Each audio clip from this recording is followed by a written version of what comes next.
श्री महाकाल जी आनंद दीपक जी महाराज द्वारा लगातार संसार कल्याण में अनेकों कल्याणकारी कार्य किए और कराए जा रहे हैं। महाराज जी का कल्याण का संकल्प है सबको सत्यता एवं अच्छाई का मार्ग दिखाना है। कोई भूखा ना रहे, कोई दुखी ना रहे, कोई दुखी या मुसीबत में ना रहे।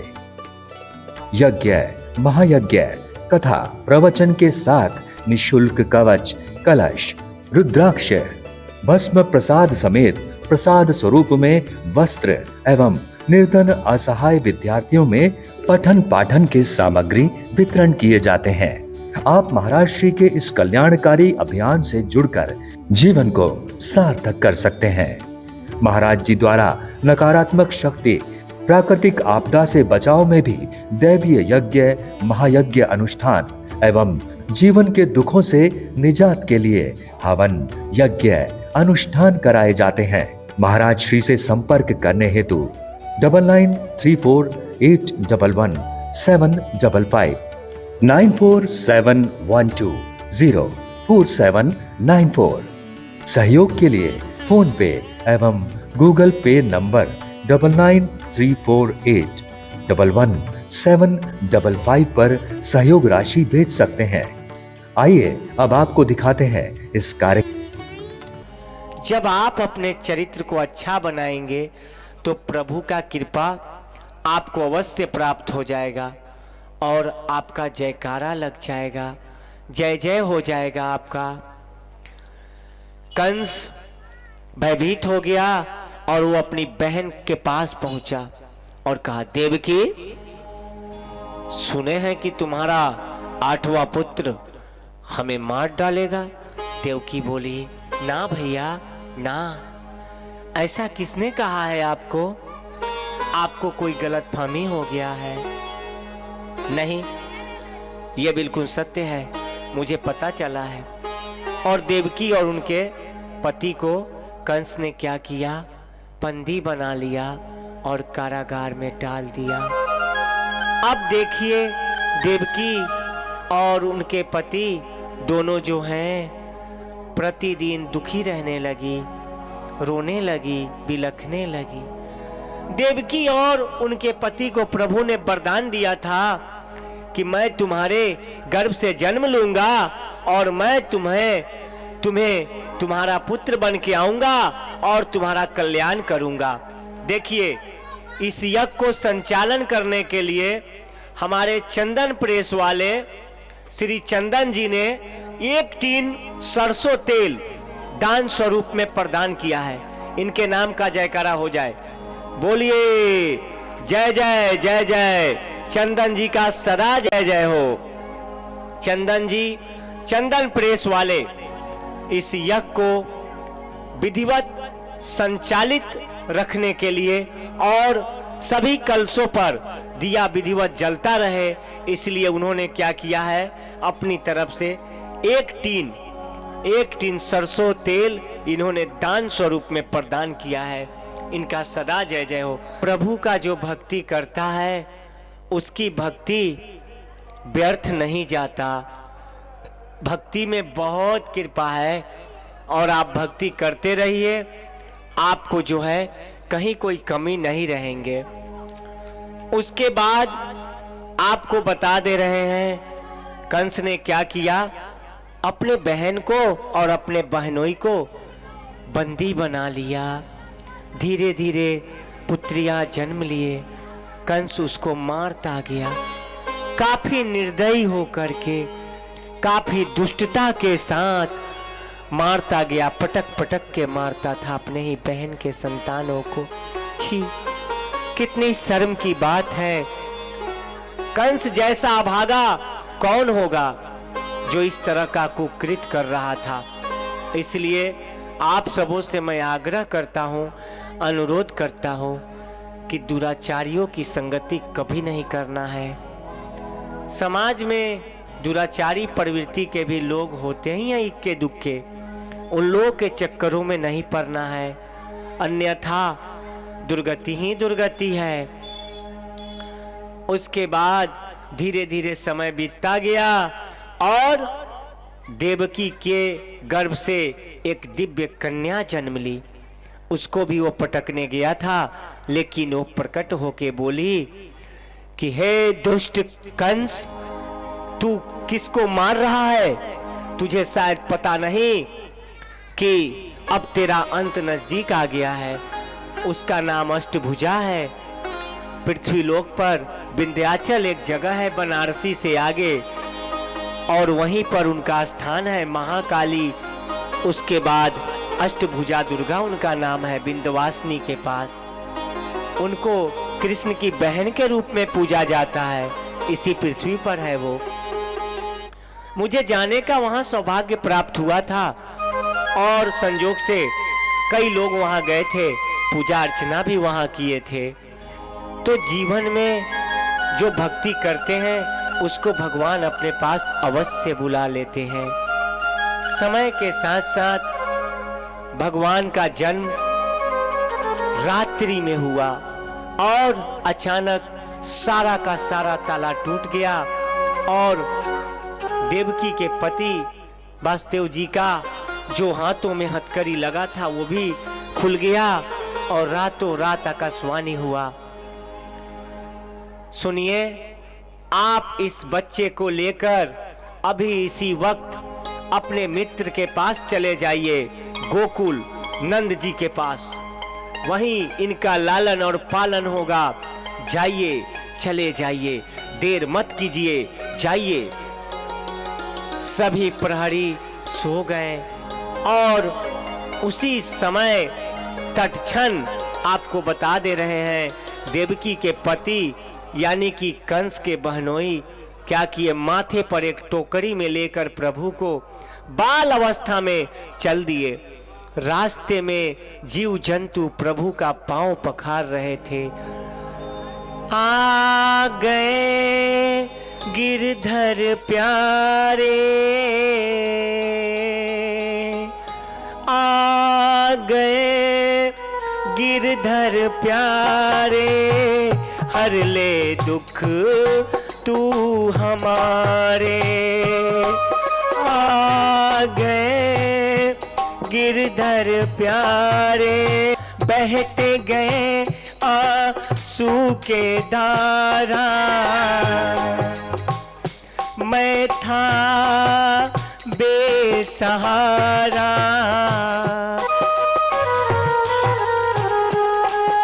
आ गए गिरधर गोपाला, आ गए गिरधर गोपाला। आ गए गिरधर गोपाला। धीरे धीरे सफर तय करके उन्होंने गोकुल का, मथुरा से गोकुल का उन्होंने यात्रा तय किया, और वहां जा करके उन्होंने क्या किया, प्रभु को क्या किया, प्रभु को वहीं अपने मित्र के पास रख दिया। बीच में जमुना नदी भी मिली, प्रभु का पांव पखारी, तेज धार से बरसात शुरू हुआ। नाग देवता ने छाता का काम किया, और प्रभु को कोई दिक्कत ना हो इसका उन्होंने पूरा पूरा ख्याल रखा। जो पूरे संसार का ख्याल रखता है, जो पूरे संसार का ख्याल रखता है, उसका अगर ख्याल कोई भक्त रखने लगे तो संसार का ख्याल रखने वाला आपके जीवन के सारे दुखों को पल में मिटा देते हैं। कोई दुख नहीं होने देते हैं, वो सारा संकट आपका समाप्त हो जाता है, और आपका जीवन खुशियों से निहाल हो जाता है। उसके बाद भगवान वहां जब पहुंचे बाल अवस्था में, तो वहां पर बलराम जी का जन्म हो चुका था। रोहिणी के गर्भ से पूरे गोकुल में खुशियों का धूम मच गया, दीपोत्सव होने लगे, और सबों ने जयकारा लगाया, नंद घरा नंद भयो जय कन्हैया लाल की, नंद घरा नंद भयो जय कन्हैया लाल की, नंद घरा नंद भयो जय कन्हैया लाल की।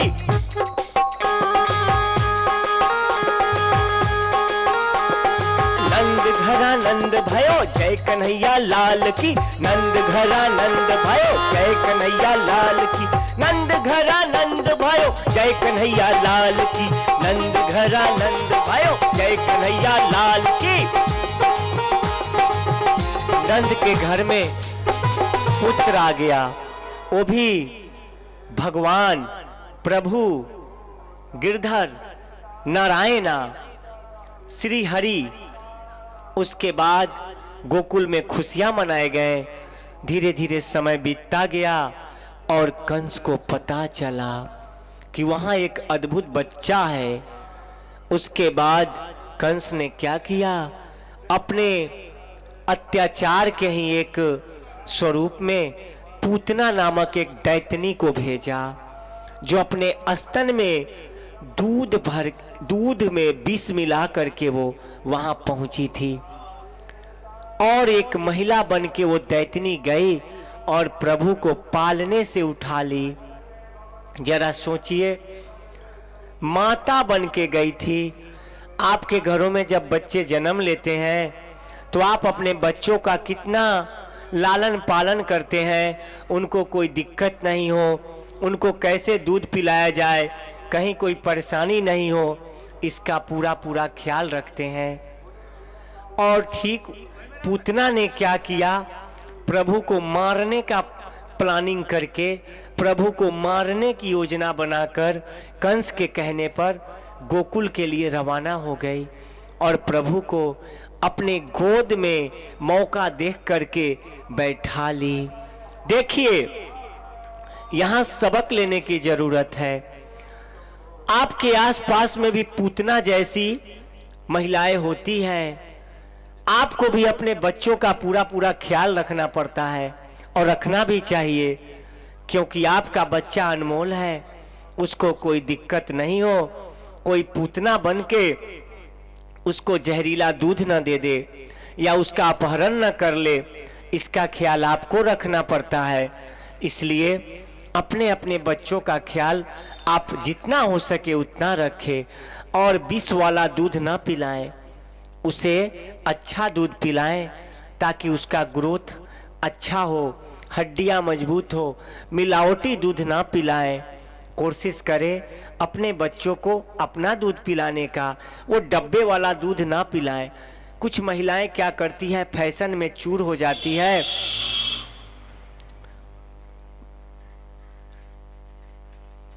और वो इतना फैशन में चूर हो जाती है कि वो क्या करती है, अपने बच्चों को डब्बा का दूध पिलाती है और अपना दूध उसे नहीं पिलाती, इसलिए कि उनका दिल डौल खत्म हो जाएगा। ऐसा नहीं करना चाहिए, क्योंकि वो माँ है। बहुत सारी महिला माँ बनने के लिए तड़पती है, पुत्र को पाने के लिए मन्नत मांगती है, रोती है, बिलखती है, चीखती है। तो ऐसा सौभाग्य आपको प्राप्त हुआ है तो आप ऐसा ना करें जिससे प्रभु रुष्ट हो जाए और प्रकृति का दिया हुआ जो दूध है वो आपसे छिन्न हो जाए। इसलिए बच्चों को आप अपना दूध दें ताकि कोई दिक्कत ना हो आपको और आपके बच्चों को भी कोई दिक्कत ना हो। इसलिए पूतना जैसी महिलाओं से आप सबों को बचना होगा। अपने बच्चों को अच्छे संगति में रखना होगा, अच्छा संस्कार देना होगा, कोई दिक्कत उनको ना हो, इसका पूरा ख्याल आपको रखना होगा। इसलिए आपका बच्चा है, आप अपने बच्चों पर ध्यान दें, कोई परेशानी ना हो, इसका भी ख्याल रखें। भगवान को पूतना ने क्या किया, मौका देख करके गोद में ले लिया और जैसे गोद में लिया भगवान ने क्या किया, मुस्कुराना शुरू किया। अब पूतना सोच रही है कि ये मुस्कुरा क्यों रहा है। अब पूतना ने क्या किया, भगवान को अपने स्तनों से लगाकर दूध पिलाने लगी। भगवान मुस्कुराते हुए दूध को पिए और उसके बाद धीरे धीरे पूतना का प्राण पखेरु ही उड़ गया। और क्या हुआ, पूतना वहीं पर मृत अवस्था में पड़ गई, यानी कि मौत हो गया, उसका मृत्यु हो गया। उसका जीवन समाप्त हो गया। जानते हैं, चारों तरफ हाहाकार मच गया कि ये लल्ला कैसा है जो एक महिला का मृत्यु हो गया। दैतनी पूतना अपने स्वरूप में आ गई, विकराल स्वरूप उसका दिखने लगा। अजीब स्थिति हो गया, वहां चारों तरफ कोलाहल मच गए और हैरत अंगेज वाला अजूबा कार्य हो गया। और इतना अच्छा कार्य हुआ कि कहना मुश्किल है। धीरे धीरे समय के साथ साथ कंस ने एक से बढ़ के एक असुर को भेजा। कोई हवा से उड़ाने वाला, तो कोई भैंसा बन के आतंक मचाने वाला, तो कोई बाघ बन के आतंक मचाने वाला, तो कोई हाथी जैसा विकराल स्वरूप धारण करने वाला। अजीब अजीब राक्षसों को भेजा उसने भगवान को अंत करने के लिए। लेकिन भगवान का अंत नहीं हुआ। देखिए, आप जब समाज में कोई अच्छा कार्य करते हैं ना, तो आपके समाज में भी कुछ जो आसुरी तत्व के होते हैं वो आपको सहयोग नहीं करेंगे। वो क्या करेंगे? आपका टांग खींचेंगे, आपका निंदा करेंगे, कोशिश करेंगे कि आपका काम नहीं हो और आप चारों तरफ से घिर जाएं और आप उस अच्छे कार्य को छोड़कर भाग जाएं या आपका अंत हो जाए। ऐसा सोचते हैं वो आसुरी तत्व वाले। असुर आज भी हैं हमारे आसपास, चारों तरफ है, पूरे विश्व में है असुर। सुर और असुर तो है ये हैं, लेकिन थोड़ा थोड़ा स्वरूप बदल गया है। अब असुरों के पास उस प्रकार का माथे में सिंह नहीं है, उस प्रकार की बड़े बड़े दांत और मोच नहीं रखते हैं वो लोग। असुरों का स्वरूप दूसरे टाइप का हो गया है ना? तो मेरी बात का आप लोग खराब नहीं मानोगे, मैं सत्य बोल रहा हूं। आप लोग अपने अपने समाज में देखते भी होंगे और ऐसा ऐसा आप लोग के साथ घटना घटित भी हुआ होगा। तो असुर और सुर दोनों में बहुत अंतर है।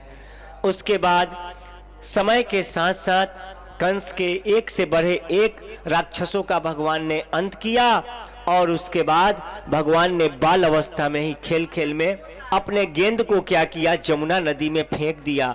और जैसे जमुना नदी में उन्होंने गेंद को फेंका, नीचे जो है कालिया नाग को उनको उद्धार करना था और जलचरों को विषैले उस विष से बचाना था। भगवान ने वहां पर अपना लीला दिखाया और कालिया नाग का भी उद्धार किया। उसके पश्चात वहां से वो बड़े हुए, थोड़ा सा युवावस्था में आए और उन्होंने क्या किया? पूरे गोकुल में भक्ति का अलग जगाया और उन्होंने गोवर्धन को क्या किया? अपने अंगुलियों पे उठा लिया और इंद्र के प्रकोप से बचाया। इंद्र जी के प्रकोप से बचा करके उन्होंने गोवर्धन पूजा का महत्वता को बढ़ावा दिया। अब सुन लीजिए, गोवर्धन पहाड़ कौन था? गोवर्धन पहाड़ रामा अवतार में हनुमान जी लाए थे। गोवर्धन पहाड़ कौन था? गोवर्धन पहाड़ रामा अवतार में भगवान हनुमान जी लाए थे, जिसको कार्य नहीं लिया गया। उसके बाद गोवर्धन जी ने कहा कि आपने मुझे मेरे स्थान से लाकर ये कहाँ रख दिया? तो हनुमान जी ने कहा कि अच्छा, आप चिंता न करें, आपको भी मौका मिलेगा। भगवान श्री राम ने वरदान दिया कि हे गोवर्धन जी, आप चिंता न करो, आपको जो मेरे कारण कष्ट हुए हैं इसका मैं उत्तम प्रबंध द्वापर में करूंगा। और ठीक वैसा ही किया उन्होंने। क्या किया? वैसा ही किया। क्या किया उन्होंने? वैसा ही किया।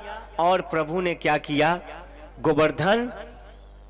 गोवर्धन पहाड़ को अपने उंगली पे उठाया और उसके बाद उन्होंने गोवर्धन पूजा का प्रथा लागू किया। आज भी आप लोग गोवर्धन जी का पूजा करते हैं ना? बोलिए गोवर्धन जी महाराज की जय। जय जय।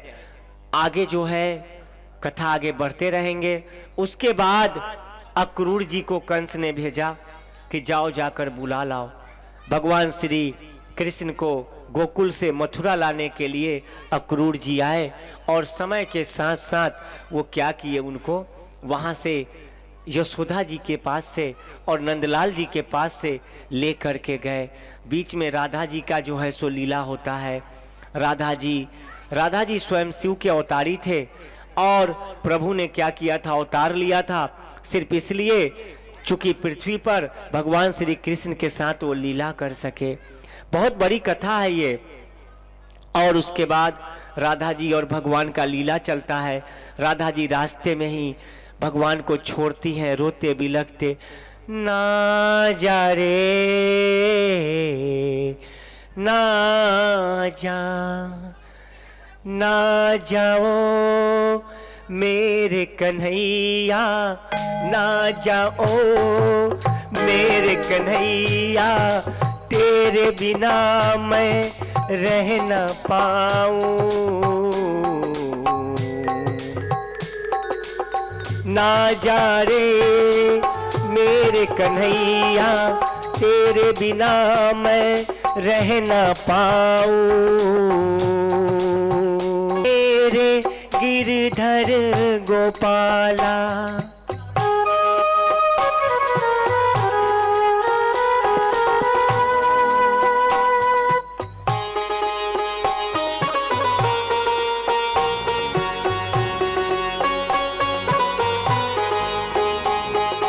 कट न सकेगा दिन रात,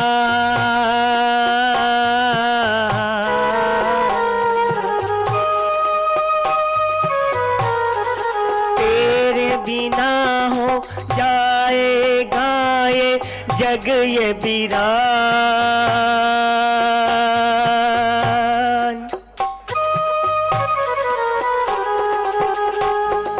मत जाओ कन्हैया तू, मत जाओ मेरे कन्हैया, मत जा मत जा मेरे कन्हैया, मत जा।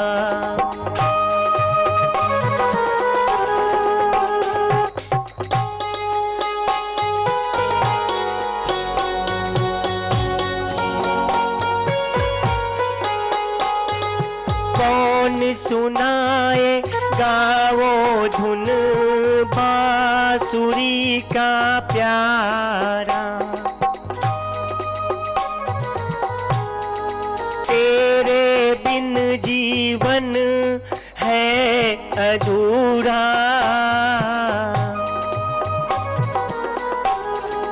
ओ कन्हैया ओ कन्हैया ओ कन्हैया मुरली वाला, मेरे गिरधर मेरे गोपाला, मत जाओ मेरे कन्हैया, मत जाओ मेरे कन्हैया। रोती हुई बिलखती हुई राधा बहुत लंबा दूर चली गई। भगवान ने कहा, अरे रुकिए रुकिए, ठहरिए, रुकिए, कहां जा रहे हैं? उन्होंने रुका, रथ को रोका और पीछे देखा, कहा, राधे, हमने तुमसे प्रेम किया, सच्चा प्रेम, और प्रेम का अर्थ ये नहीं होता कि सदा मैं तुम्हारे साथ ही रहूं। क्या तुम चाहती हो कि मैं अपने कर्तव्य पथ से भटक जाऊं? क्या तुम चाहती हो कि मैं जिस उद्देश्य से इस पृथ्वी लोक पर आया हूं वो उद्देश्य से मैं भटक जाऊं? राधा ने कहा, मैंने ऐसा कहां कहा प्रभु, हमने तो सिर्फ ये इतना कहा था कि छोड़ के मत जाओ। कृष्ण ने कहा, मैं क्या बताऊं, मैं कैसे तुम्हें सुनाऊं इस संसार की व्यथा। हे राधे, और भी लोग व्यथित हैं, और भी लोग चिंतित हैं, सबको चिंता है, सबको दुख है, सबको पीड़ा है। उन सब का पीड़ा भी तो दूर करने जाना होगा ना। इसलिए हे राधे, तुम व्यथित ना हो, तुम चिंतित ना हो, तुम परेशान मत हो और थोड़ा भी मत घबराना। मैं जा कहाँ रहा हूं? मैं तो सदा तुम्हारे हृदय में बसता हूं। कहाँ बसता हूं? हृदय में बसता हूं। तुम और हम तो एक ही है ना, इसलिए हमने तुमसे प्रेम किया है और इस प्रेम का अर्थ परिभाषा मैं समझता हूं, तुम भी समझती हो। आजकल का प्रेम जानते हैं, भोग हो गया है, गर्लफ्रेंड बॉयफ्रेंड वाला है, चद्दर तान के सोने वाला। हाँ, मोबाइल ले लेगी कुछ लड़कियां कुछ लड़के और अपने अभिभावक को आंख में धूल झोंकेंगे। ये क्या? तो हम प्रेम करते हैं और वो बॉयफ्रेंड उसको धोखा मार देता है, पलटी मार जाता है। हाँ, आजकल घटनाएं देख रहे हैं ना। ऐसे प्रेम से बचिए, सचमुच का प्रेम करिए और अपने माता पिता पर भी विश्वास करिए। माता पिता अगर आपका विवाह करेंगे ना तो सच्चे मन से करेंगे, अच्छा से करेंगे, नाप तौल के करेंगे। इसलिए इधर उधर के चक्करों में मत पड़े। अभी हाल में मोतीपुर में ये घटना घटा, लड़की तो भाग गई, लड़का लेके भाग गया। अगर बिहार के अच्छे डीजीपी नहीं होते, एडीजी नहीं होते और अच्छे एसपी नहीं होते तो आज उस लड़की का लाश ही मिलता कुछ महीना पहले। लेकिन उसका जीवन बचा लिया पुलिस वालों ने और उस लड़के को विवश होना पड़ा शादी करने पर। ये आप जान लीजिए। कई दिन तक अखबार वालों ने खबर भी छापा था जी। बताओ, अभी हाल की घटना है मोतीपुर की, ये मैं बता दे रहा हूं। क्या जरूरत है ऐसी कार्य करने से? ऐसा प्रेम क्यों करोगे? इसलिए अच्छा प्रेम करो, सच्चा प्रेम करो, सचमुच का प्रेम करो। हे राधे, हमने तुमसे सचमुच का प्रेम किया और उस प्रेम के कारण मेरे पैरों में वो जो बेरिया है ना वो मत बांधो, मुझे जाने दो, मैं जाऊंगा तभी तो कर्तव्य का पालन करूंगा। राधे ने कहा, ठीक है प्रभु, ये अपनी बांसुरिया दे जाओ। तुम न सही तेरी बांसुरिया, तुम न सही तेरा ये बांसुरिया है, तुम न सही ये तेरा बांसुरिया है। काम आएगा यही मुझको जब जब आए याद तुम्हारी, जब जब आए याद तुम्हारी, ये बांसुरिया साथ निभाएगा। बांसुरिया को राधा जी रख ली। भगवान श्री कृष्ण वहां से चल दिए मथुरा। आए तो रास्ते में उनको कुबड़ी मिली, कुबड़ी का उन्होंने उद्धार किया। श्री महाकाल जी आनंद दीपक जी महाराज द्वारा लगातार संसार कल्याण में अनेकों कल्याणकारी कार्य किए और कराए जा रहे हैं। महाराज जी का कल्याण का संकल्प है सबको सत्यता एवं अच्छाई का मार्ग दिखाना है। कोई भूखा ना रहे, कोई दुखी ना रहे, कोई दुखी या मुसीबत में ना रहे। यज्ञ, महायज्ञ, कथा प्रवचन के साथ निशुल्क कवच, कलश, रुद्राक्ष, भस्म प्रसाद समेत प्रसाद स्वरूप में वस्त्र एवं निर्धन असहाय विद्यार्थियों में पठन पाठन की सामग्री वितरण किए जाते हैं। आप महाराज श्री के इस कल्याणकारी अभियान से जुड़कर जीवन को सार्थक कर सकते हैं।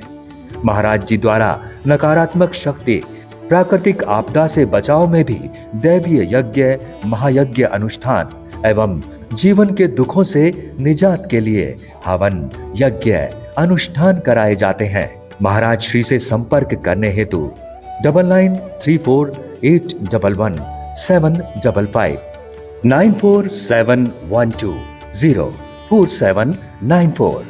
सहयोग के लिए फोन पे एवं गूगल पे नंबर 9934811755 पर सहयोग राशि भेज सकते हैं।